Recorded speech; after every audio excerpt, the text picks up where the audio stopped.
വീട്ടിലെങ്ങനെയാണ് സന്ദീപിൻ്റെ ഒരു സ്പേസ് എങ്ങനെ? അവനവൻ്റെ റൂം, അതിൽ കൊച്ചുകുട്ടിയായിരുന്നപ്പോൾ ഉണ്ടായിരുന്ന ഒരു റൂമും ഇപ്പോൾ വലുതാകുമ്പോൾ കുറച്ച് കാര്യങ്ങൾ മാറുമല്ലോ. പണ്ടൊക്കെ പോസ്റ്റേഴ്സ് ഒട്ടിക്കലൊക്കെ ആയിരുന്നു നമ്മളൊക്കെ. പക്ഷേ what is that your space around?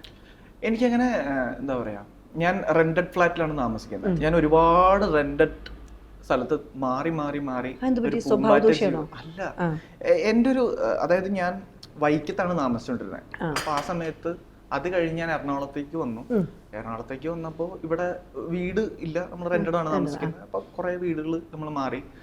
എനിക്ക് പൂമ്പാറ്റയാണ്. അപ്പൊ എനിക്ക് ഉള്ള ഒരു പ്രശ്നം എന്ന് വെച്ച് കഴിഞ്ഞാൽ എനിക്ക് ഒരു വർഷം ഒരു സ്ഥലത്ത് താമസിക്കാൻ പറ്റും. എനിക്കത് കഴിയുമ്പോ ബോറടിക്കും. പക്ഷെ സെറ്റിൽ ഒക്കെ ആവുന്നുണ്ട് ഇപ്പൊ ഔട്ട് ഓഫ്. അതുകൊണ്ട് ഇപ്പൊ കുഴപ്പമില്ല തൽക്കാലം.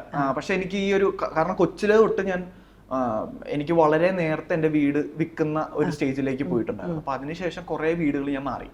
അപ്പൊ മാറി മാറി മാറി മാറി പിന്നെ എനിക്ക് ഒരു സ്ഥലത്ത് കണ്ടിന്യൂസ് ആയിട്ട് നിൽക്കുമ്പോൾ എനിക്കൊരു ബോറടിക്കും. അപ്പൊ എനിക്കൊരു പോയിന്റ് കഴിയുമ്പോഴായിരിക്കും ഞാൻ ഇത് ബോറടിച്ചല്ല പോകണമെന്ന്. അപ്പൊ എനിക്കൊരു ഓണർഷിപ്പ് ഒരു വീട്ടിനോട് ഇതുവരെ ഫീൽ ചെയ്തിട്ടില്ല. Very nice. അത് നല്ലതാണ് അങ്ങനത്തെ ഒരു തോട്ട്.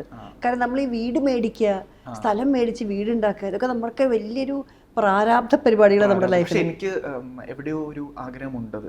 കാര്യം ഇത്രയും നാൾ അതില്ലാത്തത് കാരണം വൺസ് അത് അച്ചീവ് ചെയ്യുമ്പോൾ അത്രയും നല്ല രീതിയിൽ അച്ചീവ് ചെയ്യാൻ വേണ്ടി ഞാൻ വെയിറ്റ് ചെയ്തിരിക്കുകയാണ്.